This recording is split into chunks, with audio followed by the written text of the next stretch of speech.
नमस्कार मित्रों, दर्शन परिचय चैनल में आपका पुनः स्वागत है। थोड़े अंतराल के बाद पुनः हम कुछ वीडियो तर्कशास्त्र पर बनाने का प्रयास किए हैं। पिछले वीडियो में हमने युक्ति की संरचना पर चर्चा की थी और युक्ति की संरचना में हमने ये जाना था कि युक्ति अनुमान का भाषा में अभिव्यक्ति का एक माध्यम है और अनुमान को हम जब भाषा में रखते हैं तो युक्ति के रूप में आता है और युक्ति तर्क वाक्यों से बनी होती है। कुछ तर्कवाक आधार कथन के रूप में रहते हैं और एक तर्कवाक निष्कर्ष के रूप में, अर्थात वहां पर आधार कथनों से हम निष्कर्ष प्राप्त करते हैं युक्ति में। तो प्रश्न यह है कि युक्तियां कितने तरह से होती हैं या युक्ति के भेद क्या है। तो मोटे तौर पर युक्ति के दो भेद हैं जो यहाँ पर हम देख सकते हैं। इस बोर्ड पर लिखा है युक्तियां दो तरह की होती हैं, आगमनात्मक युक्तियां, निगमनात्मक युक्तियां। Inductive type argument and deductive type argument. There are two type of argument because there are two type of reasoning. हम दो तरह से तर्क करते हैं, दो तरह से अनुमान करते हैं, इसलिए युक्तियां भी दो तरह की होती हैं। जैसा कि पूर्व में हमने बतलाया कि युक्ति अनुमान की भाषा में अभिव्यक्ति है। तो अनुमान हम दो तरह से करते हैं, हम या तो आगमन करते हैं या निगमन करते हैं, है ना। हम इंडक्शन करते हैं और या डिडक्शन करते हैं। अब आप कहेंगे आगमन क्या है, तो आगमन या निगमन ये दोनों अनुमान है। वो अनुमान में इसके पहले हमने जाना कि अनुमान में हम ज्ञात से अज्ञात पर जाते हैं, किसी ज्ञात चीज के आधार पर हम अज्ञात के विषय में अनुमान करते हैं। युक्ति में भी वही करते हैं कि जो आधार कथन होते हैं वो ज्ञात होते हैं और निष्कर्ष में हम जो चीज है वो अज्ञात होती है, या तो निष्कर्ष में वो निहित, आधार कथनों में वो चीज निहित होती है। तो उसी आधार पर ये युक्तियों के भेद है। तो ज्ञात से अज्ञात पर हम दो तरह से जाते हैं, या तो हम कुछ विशेष चीजें देखते हैं, विशेष तथ्य देखते हैं, उन विशेष तथ्यों या उदाहरणों के आधार पर हम एक सामान्य निष्कर्ष पर पहुंच जाते हैं, एक सामान्य नियम पर पहुंच जाते हैं, या हम कहें विशेष से सामान्य पर पहुंच जाते हैं। इस तरह का जो अनुमान है वो क्या है, आगमन। और दूसरे तरह के अनुमान में क्या होता है कि कोई स्थापित सत्य होता है, कोई सामान्य नियम हमें पता होता है। उस सामान्य स्थापित सत्य के आधार पर, सामान्य नियम के आधार पर हम उसको विशेष के विषय में अनुमान कर सकते हैं, किसी विशेष के संदर्भ में कुछ निर्णय दे सकते हैं। तो ये निगमन है। एक मोटे तौर पर कहें तो विशेष से सामान्य पर पहुंचना आगमन है और सामान्य से विशेष पर पहुंचना निगमन है। मोटे अर्थ में हम ऐसा समझते हैं, पर इसके अपवाद हो जाते हैं ये, इसलिए उसमें तार्किक दृष्टि से कभी हम देखते हैं कि सामान्य से विशेष पर पहुंचना जनरली निगमन कहते हैं, पर सामान्य से सामान्य पर भी पहुंच जाते हैं। वो आगे जब हम और गहराई से उसमें जाएंगे। पर यहाँ युक्तियों के भेद हमें देखना है। तो आगमनात्मक युक्तियां या निगमनात्मक युक्तियां। मोटे तौर पर यदि हम आगमनात्मक युक्ति को परिभाषित करें तो आगमनात्मक युक्तियां वे युक्तियां हैं जिसमें जो आधार कथन है वो निष्कर्ष के लिए आधार तो प्रस्तुत करते हैं, पर वो पूर्ण निर्णायक आधार नहीं होते हैं। वो निष्कर्ष की संभाव्यता के लिए आधार प्रस्तुत करते हैं, या उसके आगमनात्मक युक्ति के निष्कर्ष में संभाव्यता रहती है, पूर्ण सत्यता का दावा हम नहीं कर सकते। और जो निगमनात्मक युक्ति है उसमें जो आधार कथन है वो निष्कर्ष के लिए निर्णायक और निश्चित आधार प्रदान करते हैं। तो ये एक मोटी परिभाषा आगमनात्मक और निगमनात्मक की है। जो दो उदाहरण हमने यहाँ लिखे हुए हैं, इन दो उदाहरणों से हम समझ सकते हैं आगमनात्मक और निगमनात्मक युक्ति में भेद। एक उदाहरण हमने लिखा, यहाँ लिख दिया, निष्कर्ष के लिए संभावित आधार, है ना। इसके जो आधार हैं ये संभावित आधार हैं, जो निष्कर्ष के लिए संभावना, उसके सत्य होने की संभावना दे रहे हैं वो। ये उदाहरण है आगमनात्मक युक्ति का। जैसे मरणशीलता और मनुष्य का संबंध है। राम एक मनुष्य है, वह मरणशील है। मोहन मनुष्य है, वह मरणशील है। सोहन मनुष्य है, वह मरणशील है। ऐसे अनगिनत हमने मनुष्य देखे कि जिनकी मृत्यु देखी।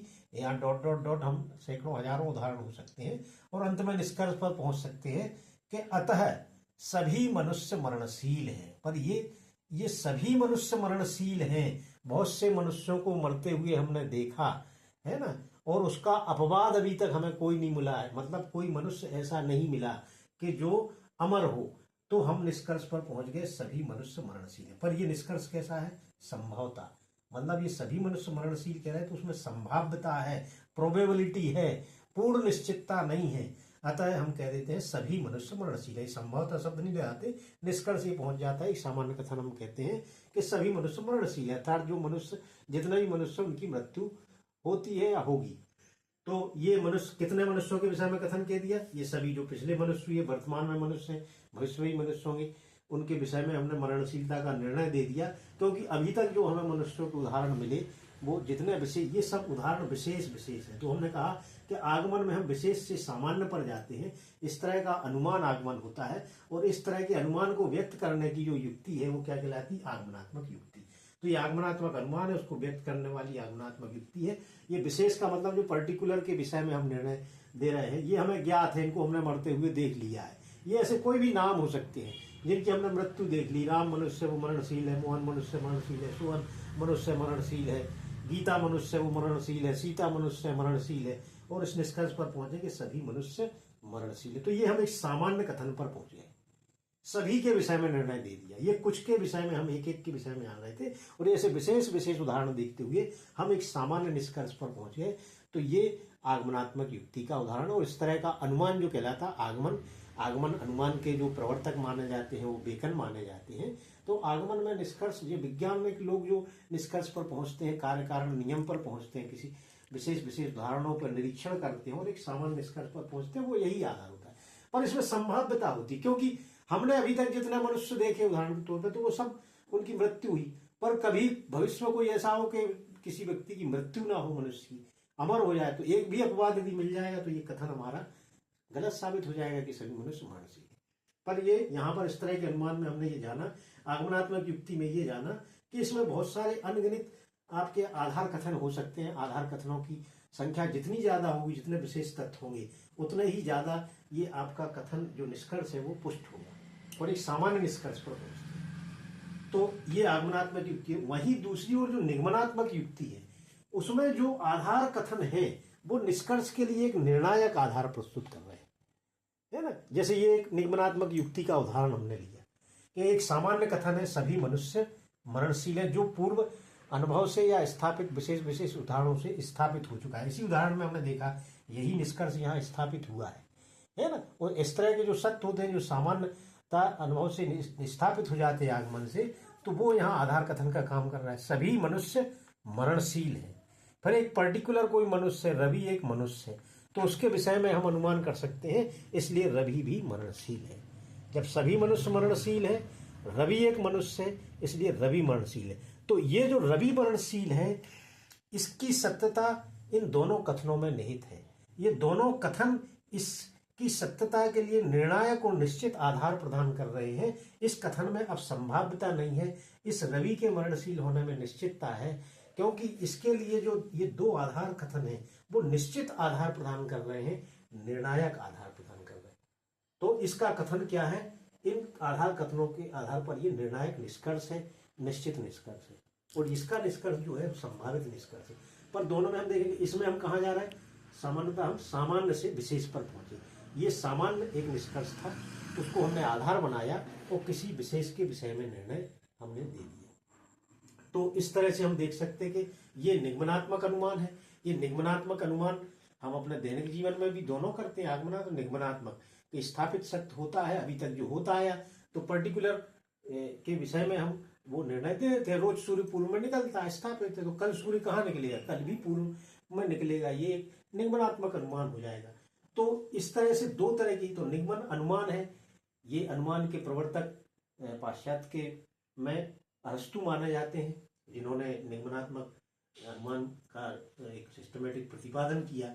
तो ये दो तरह के अनुमान और दो तरह की युक्तियां, पर दोनों में हमें भेद समझना है कि इसके जो आधार कथन है ये अनुभव से प्राप्त होंगे, ये वास्तविक सत्यता यहाँ हम प्राप्त करते हैं। ये व्यवहार में हम देखते हैं मनुष्यों को मरते हुए या सूर्य को रोज पूर्व में निकलते हुए, ये रोज हम देखते हैं। उसके आधार पर एक सामान्य निष्कर्ष निकालते हैं और ये सामान्य निष्कर्ष वास्तविक कथन होता है। तो ये वास्तविक सत्यता हम आगमन से प्राप्त करते हैं।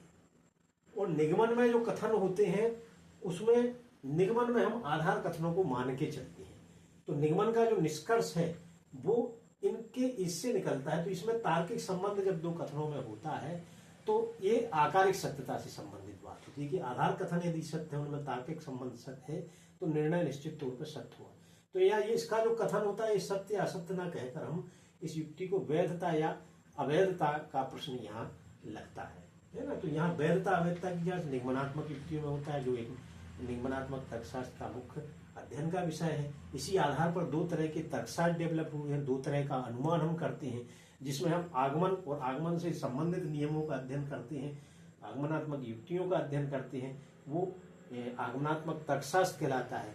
और जिसमें निगमन और निगमन से संबंधित विधियों, नियमों, दोषों आदि का अध्ययन करते हैं, वो निगमनात्मक तर्कशास्त्र। There are also two type of logic, inductive logic and deductive logic.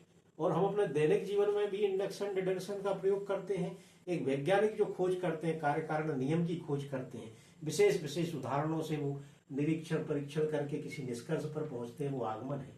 और उसी निष्कर्ष के आधार पर जब विशेष पर वो अप्लाई करते हैं, है ना कहीं, तो वो एक तरह से निगमन है। एक मेडिकल प्रैक्टिशनर भी आगमन निगमन का यूज करते हैं। हम एजुकेशन शिक्षा में जाते हैं, वहां भी आगमनात्मक निगमनात्मक पद्धति है। तो ये हर जगह अप्लाई होती है। तर्कशास्त्र में हम जब इनके नियम पढ़ेंगे कि आगमनात्मक युक्तियों के नियम क्या है, निगमनात्मक के क्या है, तो हम इनके नियमों से परिचित होंगे तो सही ढंग से युक्ति भी दे पाएंगे। और युक्ति में क्या दोष है ये भी हम उन नियमों को जान पाएंगे। तो एक आज हमने संक्षेप में ये जाना, दो युक्तियों के दो भेद जाने, आगमनात्मक और निगमनात्मक युक्तियां, जिसमें आगमनात्मक युक्तियों में जो आधार, दोनों में आधार कथन से निष्कर्ष निकाला जाता है, दोनों युक्तियां हैं। पर इसमें जो आधार कथन है वो निष्कर्ष के लिए संभावना दे रहे हैं, है ना। पूरी तरह निश्चित सत्य हम उस निष्कर्ष को नहीं कह सकते, क्योंकि अभी तक हमने देखा है पर बहुत सारे उदाहरण नहीं देखे हैं। अभी तक मनुष्यों को हमने जैसे देखा है, मरते हुए देखा, पर सभी मनुष्यों को देखना संभव नहीं है। इसलिए इसकी निष्कर्ष में क्या है, संभावना है। पर ये वास्तविक सत्य अनुभव से आते हैं। दूसरी, यहां पर जो कथन होते हैं इसकी सत्यता कथनों से बाहर नहीं होती है, या ये कहें कि इसका जो निष्कर्ष है वो अपने आधार कथनों से अधिक व्यापक नहीं होता है। निगमन का जो निष्कर्ष है वो अपने आधार कथनों में ही निहित होता है, आधार कथनों से व्यापक नहीं होता है। और आगमन का जो निष्कर्ष है वो अपने आधार कथनों से अधिक व्यापक होता है। आधार कथन में जितने तथ्य हमने देखे उसके अलावा भी तथ्य हैं। मनुष्यों को, इतने मनुष्यों को हमने मरते देखा है, पर बहुत सारे मनुष्य हैं जो अनदेखे हैं। तो बहुत कुछ अनदेखा होता है, वहां भूल की संभावना है ना। इंडक्टिव लीप की बात होती है आगमनात्मक। तो इसलिए यहाँ पर उस निष्कर्ष में संभावना होती है, प्रसंभाव्यता होती है, प्रोबेबिलिटी होती है। तो इस तरह से हम दो तरह से युक्तियों की ये भेद हमने आज जानने का प्रयास किया संक्षेप में। आज के लिए इतना ही। इसके आगे हम अगले वीडियो में बात करेंगे। धन्यवाद।